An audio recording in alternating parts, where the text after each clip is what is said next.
Let me ask you a question. What holds you back the most as an entrepreneur slash business owner? What is it that gets in the way of you performing at your peak and being the best possible version of yourself? It's likely not financial means or network or an idea of what to do next, what to work on next, what next step to take, what path to go down. Likely your answer is something about your own beliefs. It's about your own thoughts throughout the day. It's about that feeling of resistance that we get when we're about to work on our next project or work with a specific client or figure out what the best next step to take because there's so many different directions we can go. Generally, it's that quote unquote head trash that holds us back the most on our path to greatness, especially when you're an entrepreneur over the 6-figure mark, the 7-figure mark. Things change. You have a team, you have more responsibilities, and you're probably listening and agreeing and nodding your head saying, yes, this is me. How can I clear out the head trash, eliminate these negative thoughts, and create a clear path forward and track my results? Well, if that's you, then this conversation with our second time having Drasko Raicevic on the show is going to be the conversation that it's great you're tuning in for. So you know the fee for the show. We're going to bring Drasko on here in a second. And for those who haven't met Drasko, he's an incredible individual. I will introduce him to you. But when you take away any piece of value from this conversation, because I know you will, we're going to cover a lot of awesome things. All that we ask is you share this show with just one other person who could use it as well. We're not going to interrupt this podcast or show with an ad, a sponsor. We do that because we don't want to interrupt you, but we also know that you're the reason that the show has grown the way that it has. And we won't interrupt your viewing experience if you share this show with just one other person who could use these insights as well. So without further ado, let's talk about how you can clear out your own head trash as an entrepreneur. We're going to do that with Drasko Raicevic. And for those who don't know Drasko runs uplevelmind.com, a coaching program and a podcast of the same name. He specializes in helping entrepreneurs clean out the head trash that is keeping them from being the leader who is fulfilled and operating from their zone of genius. By evolving the human behind the entrepreneur, Drasko's clients experience more of what's important to them: more growth, more impact, and more peace inside and outside their business. Drasko, round 2, baby. How you feeling, man? How you doing? I'm feeling good. I'm very excited to be back. I'm very excited to dive into these topics, and yeah, thank you for having me on again. This is exciting. Absolutely. So obviously we follow each other. I see what you're doing, right? We talk every now and then, but I was on, your podcast and I was like, this has a different name now. I was like, this is super cool. Because the first time we talked, it was an awesome conversation that's still very relevant for people listening. Guys, you should go check out our first chat too. It was all about establishing a 10K norm in your business. And, we talked, and I'll let you tell the story, but you talked to me about how you started to notice the same patterns and the same themes, but you also started to notice the same places where people get caught up in their business and their life. So talk to me about where Uplevel Mind came from. Where'd the name come from? Why is this cleaning out the head trash a new focus for you with the people that you serve? Yeah, 100%. So just to kind of fill people in who may not have heard the first episode and stuff like that. So I owned a brick and mortar weight loss center for 10 years that ended up closing down right before the pandemic started. And I was in this state where I had to like reinvent myself. And because I had built the studio using a non-typical way of building up a like local gym, which is generally by like referrals and community, I actually kind of did it the internet marketing way. So like I had the funnels, I had the ads, and I grew it that way to hundreds of clients, 4 staff. And I mean, I covered this in the last episode, but that business crashed because of a lot of the work that I've neglected to do that I help people do now. And I was in this position of like, okay, well, I got to reinvent myself. Like, what skills do I have that I can actually use to go forward? And those were the skills that I just mentioned. So I started working with other online coaches to basically help them with like the 101 of like sales and marketing and the mindset pieces to basically establish a 10,000 a month business, hence 10K norm. And as I was doing this, what I began to really realize is like the part that I'm most excited about isn't like geeking out on the technical business like skills. It is actually on, as you said in the intro, like helping evolve the human behind the entrepreneur. Like why aren't the things that we talk about strategy wise being implemented? And that to me was like so much more interesting, because that's where the real juice was. And as I was diving into my own healing and really healing like a lot of the like my own head trash that led to the crashing of my first business, what just began to surface was really a period of clarity and tuning into my own authenticity of like, no, like what I'm really here to do, what I'm really actually passionate about is helping like heal the entrepreneur, like really work on that, the human elements that are the friction, right? That are the holes in the bucket that cannot be solved by more. Like the latest funnel hack is not going to help the fact that you know, lack confidence in making decisions. You know what I mean? So like that to me became infinitely more interesting. And when I owned it in myself, like, no, this is actually what it is that I want to do. That's where I began to like rebrand and move into what was now Up Level Mind. And as much as I would like tell you a sexy story of like how the name Up Level Mind came from, it was like this kind of encapsulates what I talk about, and then the name is available, so we're gonna go with Up Level Mind. So you know that part's a lot less sexy than the other story, but it is the true one. So I think the story is pretty sexy, man, and it's funny because I feel that we operate in a very similar space because I work with sales teams on the same exact thing. Like this is what we focus on, and a lot of companies don't like bringing in somebody to talk about mindset, to talk about how to implement, how to execute, cleaning out the head trash, because they're like, we just want you to help us make more money, make more money. They've got a sales process, they've got steps to reach a specific result. But like you just said, you can have the funnel hacks, you can have the newest strategy, you can have the newest software and get the gold diamond package for $500 a month. But that doesn't mean that you're actually going to pick up the phone. It doesn't mean that you're actually going to put into action what we talked about on our last call. Like, I think one of the worst feelings, and I've been here, this isn't just me talking about past clients of mine, but I'm talking about me as a client with my coach. There's been times where it gets to the next conversation with my coach, whether it's weekly or biweekly, and I haven't really made progress. And I think to myself, what did we talk about last time? And I look through my notes and we have 3 steps to take, but I didn't take those steps. And I ask myself, well, I'm kind of embarrassed that I didn't implement on these things that we talked about. How can I waste his time to coach me if I didn't put into action what we talked about? Like that idea of not implementing, what are those human elements and the head trash that gets in the way? Like with your clients, like what are the main reasons you see people not implement? What is that resistance that we face?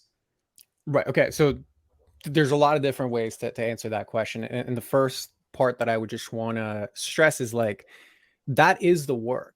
Like this is the part that so many people skip over. It's like I had 3 things to do that my coach told me to do.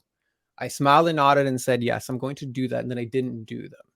Or the flip side is like people will do it and then they will do it out of the obligation to their coach, thinking like, oh, like this is why I'm paying this person, so I'm going to do it. But the reality is in the back of their head, they're like, I actually don't want to change, right? Or I'm afraid of change. Or if I change, then X is going to happen. So the reality is that is the work, right? Like reality is presenting you with feedback that is telling you exactly what is it that I need to work on. And I think when we spoke before, you talked about like the obstacle is the way. That's exactly what it is here. That is the obstacle that's in the way that I have to overcome, because chances are the actual tactical stuff is pretty easy. So now it's like, okay, well, what is that piece? So in my program, I define resistance as the counterforce to leveling up.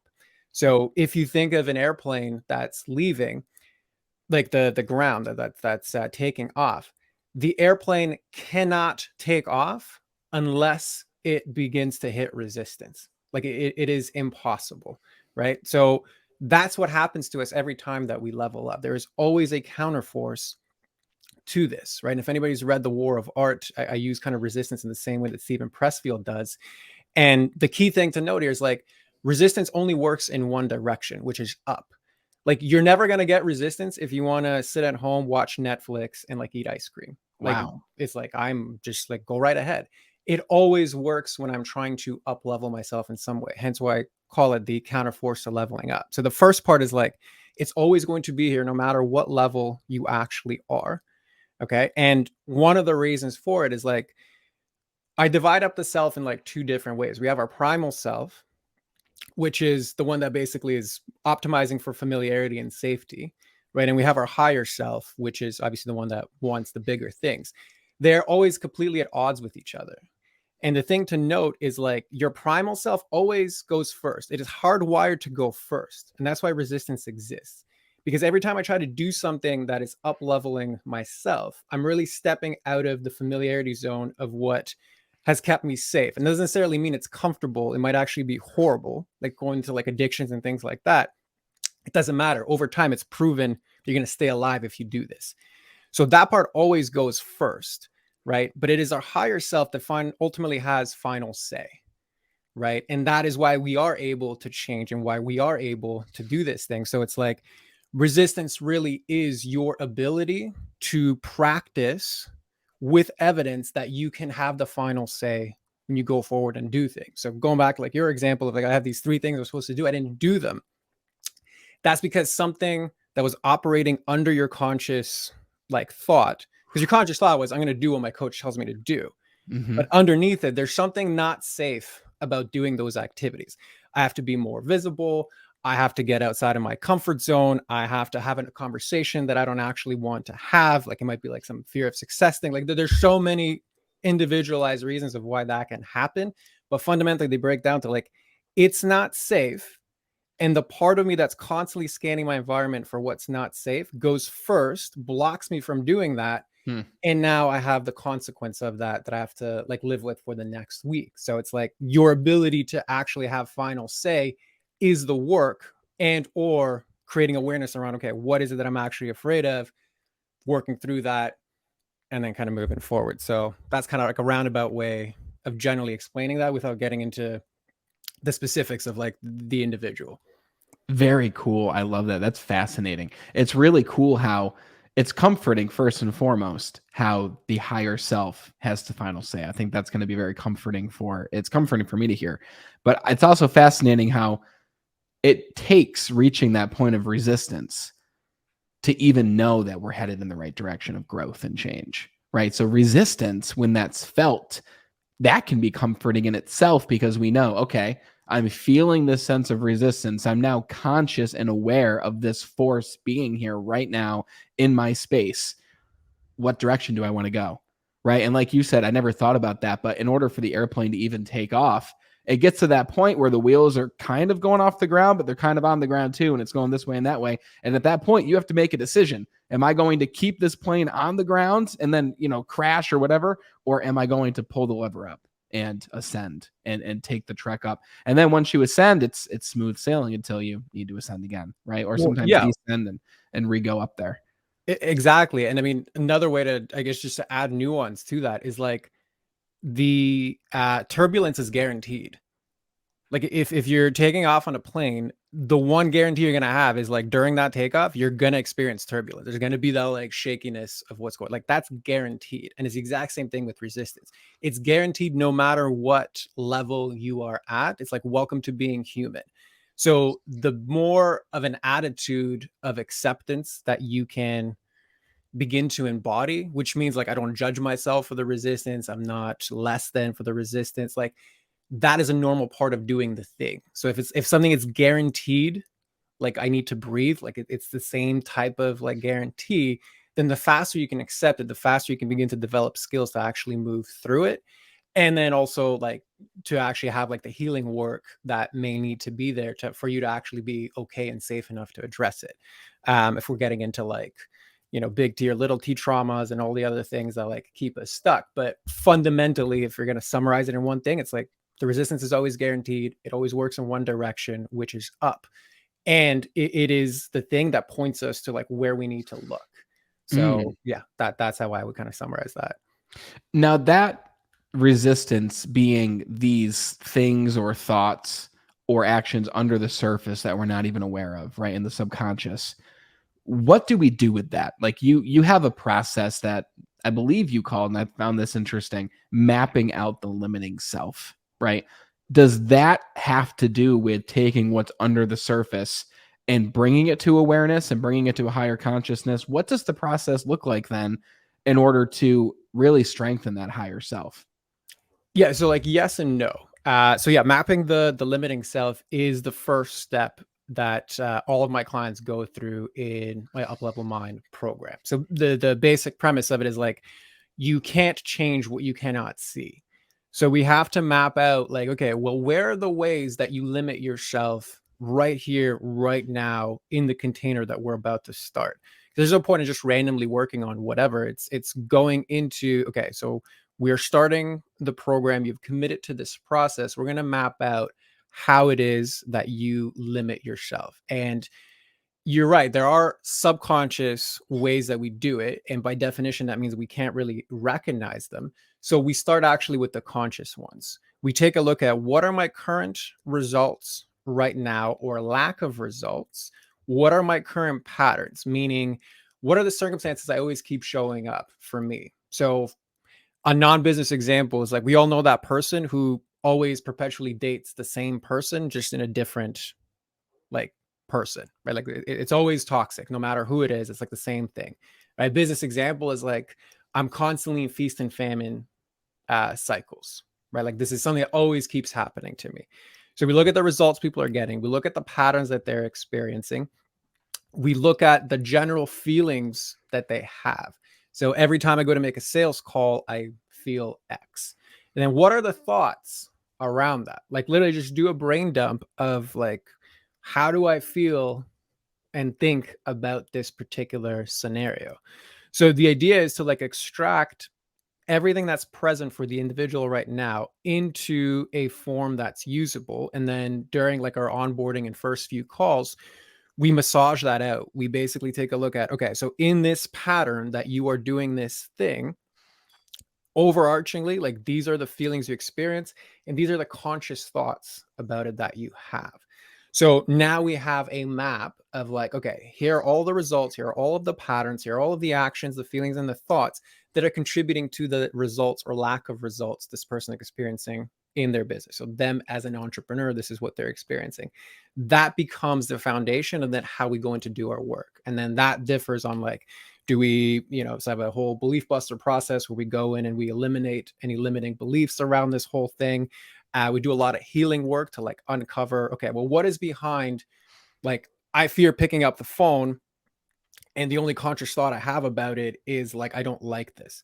Mm-hmm. But the reality is if we begin to dig deep, it was like, well, every time I tried to do something that my parents didn't approve of, I got scolded or there was like sarcastic remarks, right? So suddenly, healing a parent wound allows you the space to actually do the thing that you need to do to be successful in like your current occupation, right? That involves obviously more coaching for me, and if it was conscious, people would solve it. But that's kind of the distinction between the conscious and the non-conscious. Damn, this is some deep stuff, brother. This is deep. And like for those listening, you might be saying like, how can I possibly do these things on my own? Right. Well, that's the point.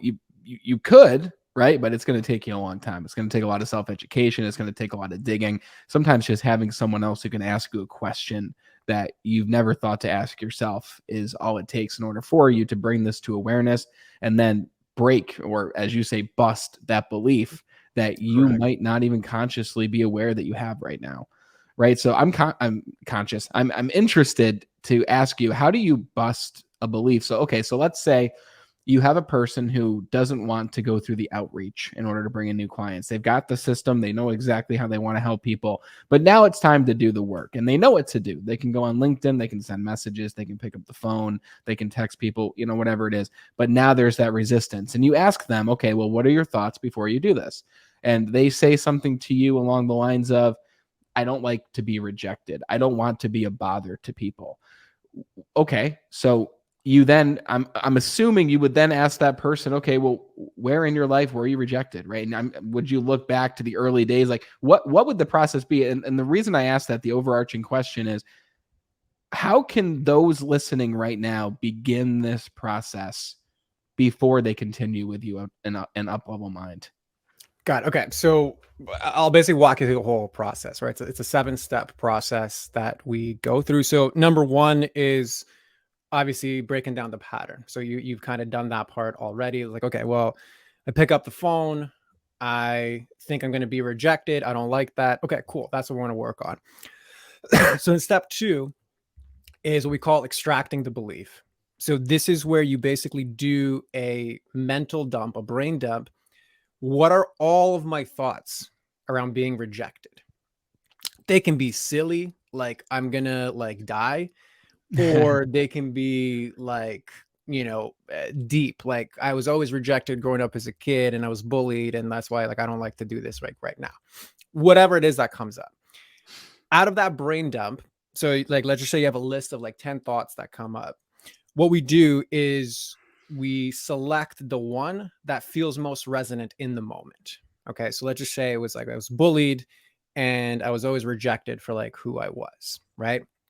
So now we have, let's just say, the core of the belief, which is like it's not safe to be rejected publicly. Okay. Mhm. From there, we take a look at, okay, so what experiences in your life led you to believe that? Like, what evidence in your past do you have for that particular belief being the thing? And then people will list whatever it is. So I was bullied. My parents only gave me love when I achieved something. Whatever it is that comes up in that process. And then number 4 is we get you to imagine, like basically we said like time travel. Like if you could, as your adult self, go back to the evidence that you created in your life and be there beside yourself going through that experience, would you be able to share an alternative perspective, like an alternative interpretation of what happened in that time? Wow. So let's just say you're bullied. Well, sorry, I have like a dry throat, so I'm gonna like slow this down. You're doing great, brother.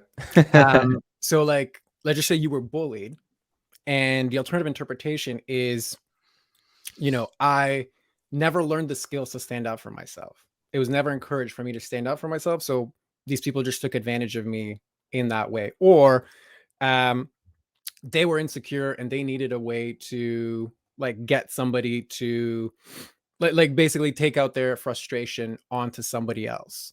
Right. So, or like I was always put in the wrong side, like whatever the alternative interpretation of all of those instances of your own evidence for that belief is. And when you break that down, you now have this list. You have a list of like, okay, this is what happened in my life to make me believe that like I saw and felt and experienced this belief. Now I have a list of like alternative interpretations. And for step 5, we step into what I call like the creator mode. So you begin to ask yourself, okay, so these things that I experienced, was this the ultimate truth and hence the belief, or was it one of many truths that come out? Right. So now if you're stepping into this creator role, you're like, well, if it was one of many truths, did I actually experience that in that moment? So you begin to actually reinterpret your past. And if it's one of many truths, then step 6 becomes like essentially like we're checking in now. Like, do you actually still have that belief? Because if you realize that you were actually the interpreter of something that happened, you weren't the interpretation, you begin to release some of that. It's like, okay, hold on. So I believed this whole thing my whole life. I then acted a certain way because of it, but it was all due to an interpretation. It wasn't due to actually this being the truth. It was one of many truths. So then we do a check-in and see, okay, does the person still believe this? How do you check and see if they still believe it? So I just asked them. So, okay, initially, like, we're like, okay, if the belief was it's not safe to be rejected in public, like, how true does this feel on a scale of 1 to 10? And people will usually say it's an 8, 9, 10, whatever.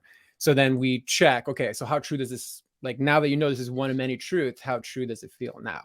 And if somebody doesn't answer like 0 or 1, then there's usually either more beliefs that go along with it, and we can get into like survival/core beliefs. But it's like, basically if it's that 0 or 1, then we know we've eliminated this particular belief. So it's a subjective thing that they check into, right? And if it is that 0 or 1 out of 10, step 7 is you're stepping into embodiment. So really, who or what would I be if I lost the ability to think this belief? So like if I lost the ability to think, I am not, or it's not safe to be rejected in public, who or what would I be? Right. So it's like you're limiting the possibility that this belief exists. What's left underneath that? Oh, well, I would be like doing more fun things. I would be stepping out. I would be giving presentations. I would be picking up the phone, like whatever it is that exists for that person. But that's what comes out after. So that really is like the belief buster process. Like that is it Wow. in a nutshell in 7 steps. It's so fascinating how you can go back in time and look at these things that we've quote unquote believed our entire life. And just by going back as who we are now and essentially giving advice or insight to our past self. Like I've seen this done with hypnosis, I've seen it done with neuro-linguistic programming. It's all very similar that you're going back with all of your new experiences and all your new learnings and understandings and giving those to your past self. And then you realize this thing that I've believed my entire life hasn't been true and it's been stopping me. Like when you bring people through this process, what do you see happen with people? So like they go through this, they bust that belief. Do you see a radical change in people's activity sometimes as soon as they eliminate this belief? 110%, because it's exactly like you said. Like the worldview that I had, the lens through which I viewed the world was this, and now it's not anymore that. So it's like I was wearing blue colored glasses and I took them off and I realized that there are so many other colors around, right? Because like beliefs are nothing just other than like thoughts that we keep on thinking, right? So it's like I've repeated this so many times. I've repeated the behaviors that go along with proving that to be true. Now that it's not true anymore, I've created the space to actually do something different. So I, oftentimes it is that instantaneous. And I just want to caveat this to somebody that does go through the process and then it's not. Because I think that's more important is like when we do a process and we get a result. So for example, people will go through seminars and workshops all the time, have this massive awareness, like, oh my God, like this is so good. And then they go back and then not as much or nothing changes Mm. afterwards. That's why I want to add like bits and pieces that they need to look at for stuff like that. So number one, changing your beliefs about something will not compensate if you have emotional release work to do. Meaning, like there might be emotions stuck in your body around what happened that don't necessarily have a thought signature to them. And what I mean by that is like that there's just no real story around them. It's just something you tend to feel. Or it could be like a nervous system thing. Like when I'm in this situation, I start to feel uneasy and I don't have any thoughts around it. So doing belief work around stuff like that isn't generally going to be helpful. You have to do what's more like somatic work, like where you're just focusing on getting your body and your nervous system comfortable with a particular situation. So let's just say, like, I removed the belief around being rejected, picking up the phone, but my body has remembered that, like, oh crap, this is like danger and you need to go hide. So Yeah. you need to do some sort of exposure work to begin to release that. And it's a whole other process, right? So that's like number one. Number two, what I mentioned, like core beliefs versus survival beliefs. So core beliefs are something like things that we all tend to have, like I'm not good enough. And then the survival beliefs are like the beliefs that we have developed over time that reflect that, but are more context dependent. So if I'm like, I'm not good enough is like a central belief. And I might even do the work to like remove that, but like that shows up as its own belief when I do sales. It's like I'm not good enough to pick up the phone because nobody will listen to me. So I might remove that particular belief, but then it shows up in my relationships. Oh, well, I'm not good enough to have the partner that I was. Like I had to remove that. So those are all survival beliefs that because we held this core belief, we had to develop ones on top of that to actually like survive and go and like navigate the world. So sometimes people will remove one or the other. And generally, the more you can remove the core belief, the more the survival beliefs go away. But oftentimes it's easier to get to a survival belief and we'll get rid of that one. But then it's like, oh, it's still not going away. I still feel certain things. Yes, because we got more work to do.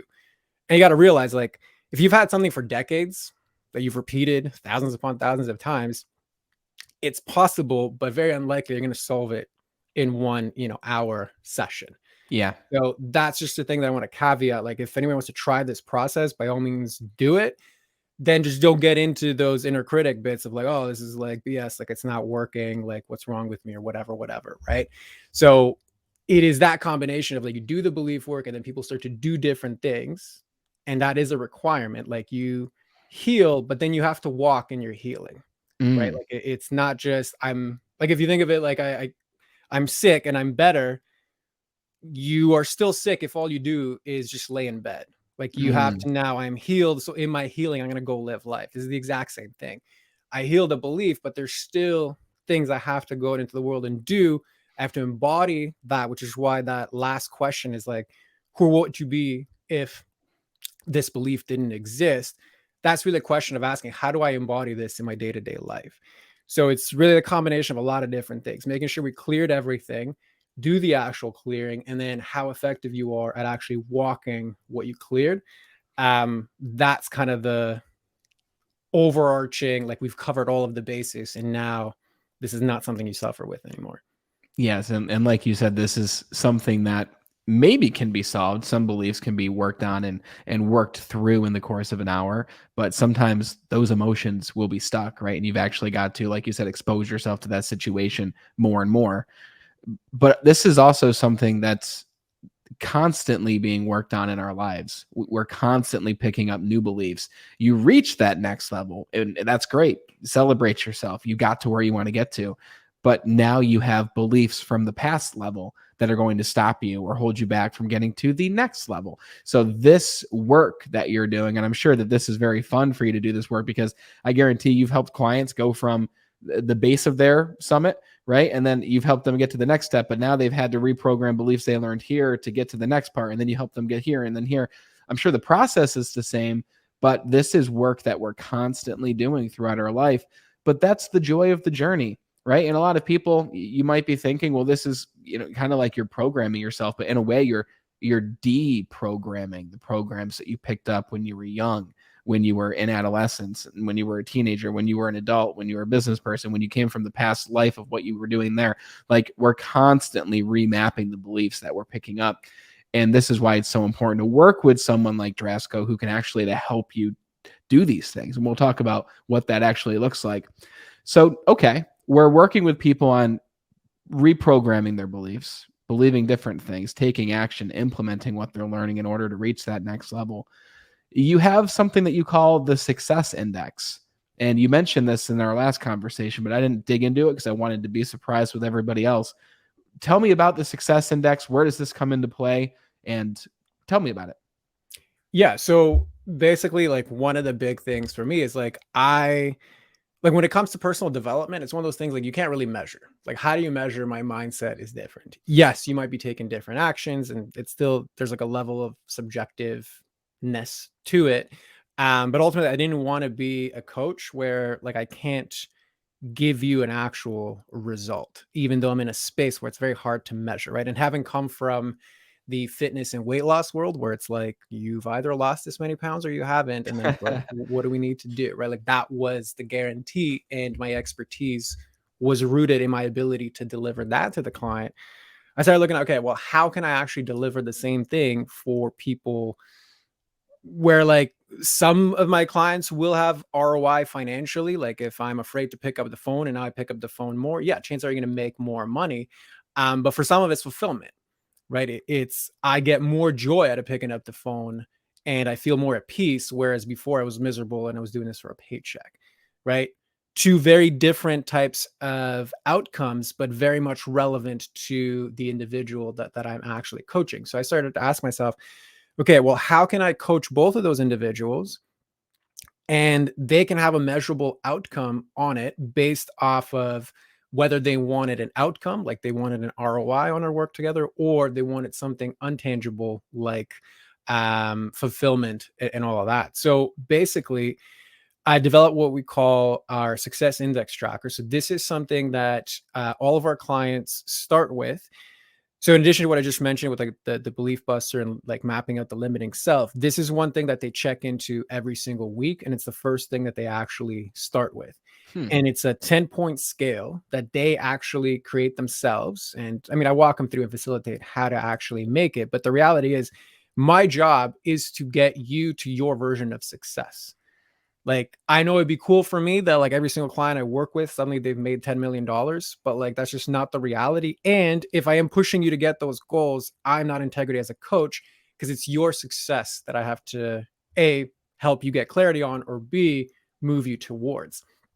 So this is why our program is very individualized, because everybody defines and moves towards their version of success doing this work. Yeah. So the way that it works is basically I get you to be like, okay, what is like the primary thing you want to be or achieve within the next 3 months that we work together? So say it's something nebulous like confidence. Like I want to have more confidence in general. Okay, great. So on a 10-point scale, you're going to map out and write out what that actually looks like from when you are absolutely in the worst confidence that you have, which would be a 1, to 10 being like, this is something that I fantasize about as like not being possible for me. Yeah. Okay. And the way that we do it is like 1 to 3 is my scale of like when I am below my current best, it's a 1 to 3. So like 1 is like I hide at home and I don't pick up the phone. 2 is like, okay, I'll reach out to like a, good friend. 3 is like, okay, like I'll go outside and be with people. And then, so that's like 1 to 3. And then 4 and 5 is like my current best or my current norm. Right. So whatever that is, like, I feel like I have to push myself to be confident in these types of situation. And that's like my 5. Mm-hmm. And then 6 and beyond is like my new self. So the point is, everybody that goes to the program, use this as a check-in every week along with the review, which we call the accountability mirror. So like I can facilitate and guide you to where you need to go, but you're ultimately the one that has to look in the mirror and be your own change. Yes. So this is a process of like, okay, so where am I on the success index every single week? And then I review the week of like, okay, what did I learn about myself? What can I improve on? What did I do well? So that week to week, you start off with, so we tell people, okay, like take your last, 3 months, where on average have you been based off of your success scale right now? So generally people will be somewhere between a 1 and a 5, right? And then from there, they map out every single week. Okay, so now we're moving forward. We're going up and down. And then, like I said, at the beginning, right? Okay, so I was a 4 when we started. Then we did some things. I went to a 5. And now this week I'm at a 2. Beautiful. What came up that made you a 2? Right? Like that is the work that's in front of us. So actually kind of bringing it back unplanned to what we started this whole conversation with. That's the turbulence. Right? That's the turbulence. So you started to push beyond your norm and then you crash. Like your system freaked out. It's like, nope, we're not going to go there. Beautiful. What are the narratives? What are the feelings? What are the thoughts that made you freak out like that? Let's begin to work on those, clean those up so that the next week you can begin the path back up. So that's kind of the way that I measure progress that's tangible and that people can point to be like, okay, look, this, like I started this program as a 3. Now I'm consistently around a 6 or a 7. Beautiful, right? Like we've made a lot of progress, and then it opens up the conversation of, are you happy with that? Or do you want to continue working on like the next thing? So that's how anybody could really, same thing, like use this process and check it every week and map yourself out. But that's our success index. Tracking your wins in general is so important. And just, I mean, you've heard the quote, guys, what you track grows, right? And what you fail to track will not grow. It just stays the same. And that's why coaching is revolutionary for 99% of people. But this program specifically, I'm assuming you can already put yourself into this and see, okay, what will it look like when I go through this process of busting my beliefs, of tracking my progress, of seeing when and where turbulence happens in my life, and the thoughts and the actions that go behind that. Essentially, what you're doing here is you're taking the ball of clay that we currently are, and you're designing that ball of clay into exactly what your client wants themselves to look like. You're helping someone design themselves in the form that they want to be, because we're malleable, guys. We can become what we choose and want to become. It's a matter of choosing what that is, defining what does that look like, and working with someone who can help you chip away. You can do these things yourself. It's going to take a lot of self-education. It's going to take a lot of time. And a couple ways that Drasko can help you is, number one, you got to go check out Up Level Mind, right? Where Drasko, you're literally coaching people through these processes. Obviously not all of it, because each episode is, less than an hour, but you're helping people to do this in real time for everyone else to listen to and see. Is that true?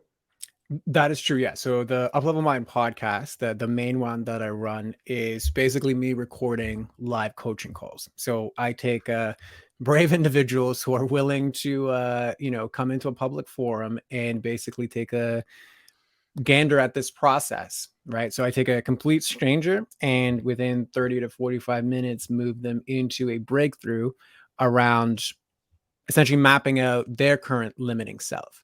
So in 30 to 40 minutes, we're able to take somebody who is experiencing a business issue and really map it out as like, okay, well, how are my thoughts, feelings, and actions actually contributing to this business issue that I have, right? And depending on the guest, that might go back into their past, that might just map out the current patterns of the things that I've talked about. But yeah, it's basically kind of putting my money where my mouth is, right? Like going into, I know this process works. I know it works quickly. I know I'm very good at it. So the whole podcast is really people coming on and allowing themselves a space to really go through this process and get a breakthrough within one episode, right? And we've had, I mean, listen, there's over 130 episodes at this Wow. point where I just walk people through. It's not as formal as I did it like today, like, because that's kind of like in our program, we go through the more specifics. But when I'm taking a stranger, it's more just me in the flow of walking him through in the back of my head these tools. But it's all the same tools that I use in my coaching and that are available in the program. The idea being like we create awareness around what's going on and how you thought a sales issue is actually I haven't resolved this thing with my parents. That then opens up the space for them to like really look at, well, what is the friction point instead of, so like one of the things I always say, it's like if you imagine like you're a bucket and we're trying to pour into that bucket with more skills. I got to get better at sales. I got to have a better sales script. I got to do whatever more of the skill. But oftentimes that's not what's creating the leak in your bucket. Like it's Yeah. this other thing that you are afraid of that's actually causing the friction or the holes in your bucket. So you just keep pouring into, and then it goes absolutely nowhere. So my idea is always to, like I said at the beginning, evolve the human behind the entrepreneur. That creates a space for you to be able to utilize the skills that you're actually investing in, right? That really is the key. Like doing mindset work without having the skills is not going to get you the result. You need the skills. Who I work with, especially inside my program, is people that have the skills. They've invested in business. They have their mentorship. They have, their business coaching done. They know the courses. They got the funnels. But for whatever reason, they're either can't show as much as they know, right? Mhm. So they're kind of like constantly in this feeling of like, I'm living under my potential. I should be further ahead. Or like the hamster wheel crowd, which is like they're just going 110 like miles an hour all day, every day, all the time. They've built up a successful business, but it's like miserable, right? Yeah. It's like I either cannot continue doing this or like I just don't even know like I am at capacity. And the thought of growing bigger, it's not appealing at all because I'm already exhausted. I'm already miserable. I'm already not happy. That's kind of the primary people that I tend to work with. So obviously, if this is where you fall into, the podcast will be quite helpful because you get to see other people create awareness around those patterns. And it's always easier to kind of heal yourself through other people because none of your own like baggage is in the way. Yeah. Kind of like that whole like if you can spot it, you got it sentiment. So that really was the inspiration behind the podcast. So like show the real conversations behind what it takes to succeed in entrepreneurship outside of the skill aspects. Yeah, I gotta say too, I respect the hell out of you, brother, for many reasons, but for one main reason, which is you put yourself on the spot every single time you do one of these episodes with a complete stranger that you don't know. And you don't know their story, you don't know what they're facing, but you do know patterns. And like you said, you know your system works. And that certainty and confidence is a belief in itself that you've built over the years. But the fact that you've done this for over 130 people already and have gotten extraordinary results with many of those people actually becoming clients, because you even said it's funny because sometimes people don't know what they're getting into and they don't know what to expect, or even, their assistant signs them up for the show.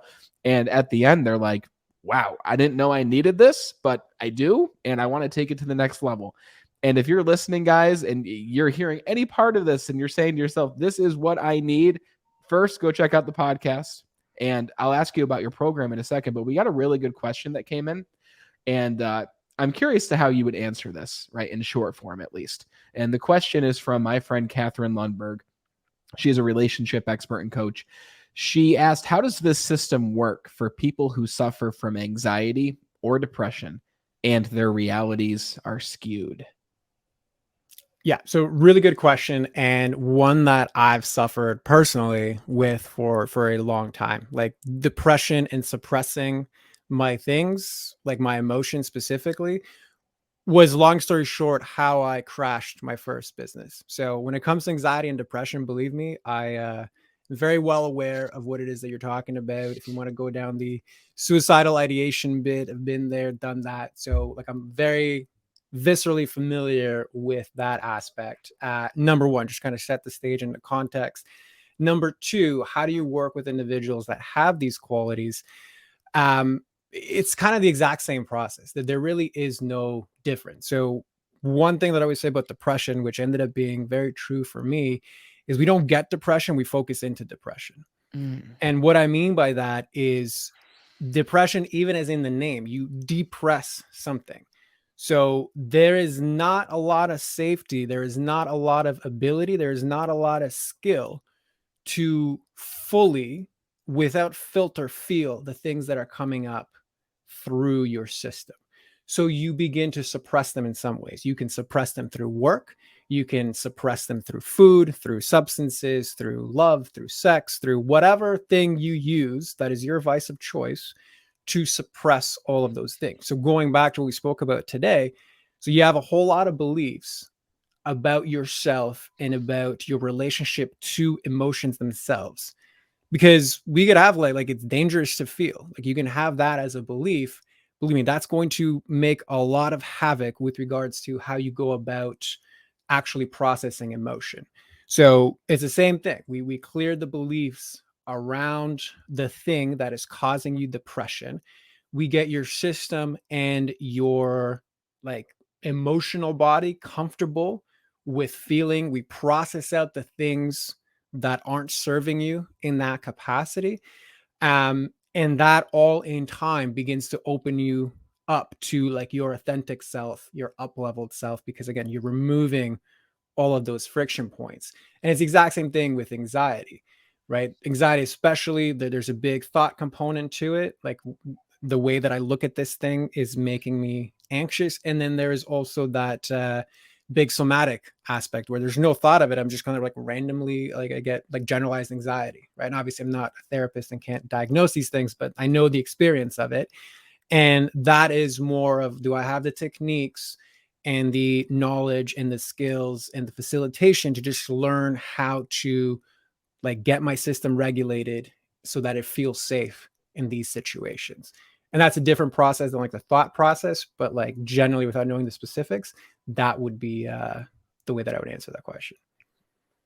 Great answer and great question, Catherine. Thanks for asking that. And that was very beautifully said, man. And I hope that helps you, Catherine. I hope that helps everyone else listening too who is experiencing that, because I know that I experienced depression. And I agree with you, don't get it, right? You aren't the emotion, but you focus more in on it and you can experience it more and you become better at what you do more of the time, right? It's like a muscle. If you lift more weights with your biceps are going to get bigger. If you are focusing into depression, then you're going to feel that even more. So 100% resonate with what you just said too. Guys, you can see what you take away from Up Level Mind, right? And you're going to check out the podcast. You're going to see how this works for other people who go through that experience with Drasko. But Drasko, your program itself, I know you mentioned 3 months. We already have an idea of what we will take away from this program. And you said, I'm not a therapist. I can't diagnose you with that. But guys, you're going to get better results with Drasko than even most other therapies or programs out there. And I know he's probably like, well, that might not be the case, but let me tell you, this process is tried and true. It works. For those who want to take the next step and are wondering, what does your program look like? What's the picture that you would paint for that person, Drasko? Yeah. So, I mean, you already have an idea of like what you can expect in it as far as like some basic processes. And just to add to that, it's like, I work with busy entrepreneurs. Like, you don't have time to dive into more information and learn about things. And ultimately it's not necessary. So like the total time invested for like learning the process, probably at 3-4 hours for the full 3 months. So I make that a very conscious thing that like, this is not about learning stuff. This is not about going to YouTube University and like consuming a whole lot of stuff that you're never really going to apply. It is about doing the work and doing the work together so that by the end of 3 months, you actually can walk your desired outcome, your desired state, your desired quality. So that's number one. Like, you have to be serious about actually diving into, like, the women that asked the question. Like, I'm dealing with some serious shit, like depression, anxiety, and this is getting in the way of me doing my business or being fulfilled in my business. That's going to take some serious work. And I don't say that to like scare people, but just to kind of like let them know I work deep, I work effectively, and we go to the core of the issue, which means you are going to face and have a mirror really close up to the things that you probably avoided for a long time, and for good reason. I don't say that with judgment. I say it's like your system knows why it doesn't want to go there. So that's number one. Like, you have to be ready to do that particular work. Obviously, you want to have permanent changes in this area. But as far as like who it is that I tend to work with, so I work with more established entrepreneurs that, as I mentioned before, don't have as much of a skill gap, meaning that if you're just starting out, you are going to be having these issues 110%. And the podcast is a good way to see that process. Like, how do I work through and relate to people? There's many people in that situation that are on the podcast because it is free ultimately. But as far as my actual program, I specialize in people that are established, so kind of at that 6-figure range and above. The only reason being is you have the skills to go forward, but you have the inner friction that's keeping you back. I specialize, and I always say this even on my podcast too, it's like, you can't see the building if you're standing on the balcony. Okay, I'm standing outside, I can see the full building, and I can facilitate your path through walking that building and really getting to where you need to go. So if you have the skills to go to the next level, but for whatever reason, you're not, mostly, like I said, the people that tend to see are the ones that know more than they can show, or are in that hamster wheel of like, this is insane. I just like created a worse job for myself with this whole thing. Right. Or I can't go to the next level because of it. Because oftentimes, like, beginner entrepreneurs, for example, let's just talk about like imposter syndrome. Happens all the time. It also happens now they have a team and you have more responsibility. It's like, who am I to actually grow this thing? Who am I to pay people's bills and have them rely on me to like feed or like put food on the table? It's imposter syndrome again, but only at a different level. So the reason why I focus on the established entrepreneurs is they already have a lot of the skills to actually make that next level happen, but there's the inner friction that's getting in the way of it. So really, those are kind of like, quote unquote, my main criteria of my avatar. But like I said, you can go to the podcast, you can check out the website. There's a free masterclass on there as well that'll kind of dive into this whole thing of like, are my business problems actually me problems? But yeah, that would be who it is that I tend to work with. Very awesome. Yeah, you made that very clear. Guys, if you're just starting out and this is fascinating to you and you want to take this further, go listen to the podcast. If you're at that level already where you're over the 6 figures, you don't have the skill gap, but you just have that head trash that's stopping you from moving forward, then that's when you sign up for the program and register for the program. Links are in the description. So no matter who you are, you've got something here that you can do as a next step, whether it's the masterclass or the podcast or the program itself. And of course, go follow Drasko on his social platforms. All the links will be below so you can continue to follow his journey. You know, the only person that I could even compare you to, Drasko, and please take this as a high compliment because I greatly respect this person, is Joe Dispenza. In the way that he's able to take these people and completely help them to transform their own life in a very short amount of time for some of these people, right? Some others, they have deeper work and that's completely normal. And it's better to get started on that deep work now. But I see a lot of similarities between the two of you, not just with what you do, but the way that you approach it and the conciseness in which you explain it and help people through it. So well, thank you, man. That's high praise. Like I really enjoy Joe Dispenza's work as well. So thank you. I will fully accept that and thank you. You know. And I'm excited to see you reach those heights. And I know you will. And it's only a matter of time. And I'm just grateful that you came back on the show. I'm really happy that we reconnected and made it happen. And thank you so much for being a friend, but also for being back here. And I'm grateful to be in your corner, brother. Thank you. 100%. Thank you for having me back. And yeah, just thank you, man, for doing what you do, because I think it's such an important thing. And there's a lot of similarities in it where it's like you use the vehicle of sales to kind of do the exact same work. Yeah. And I always respect people that want to go deep, that are in it for the real reason. So yeah, I always say, like, good people need to make as much money as possible. And this is my contribution. I think you're making yours in your own way. So absolutely, feelings mutual. And thank you for having me back. Thank you, brother.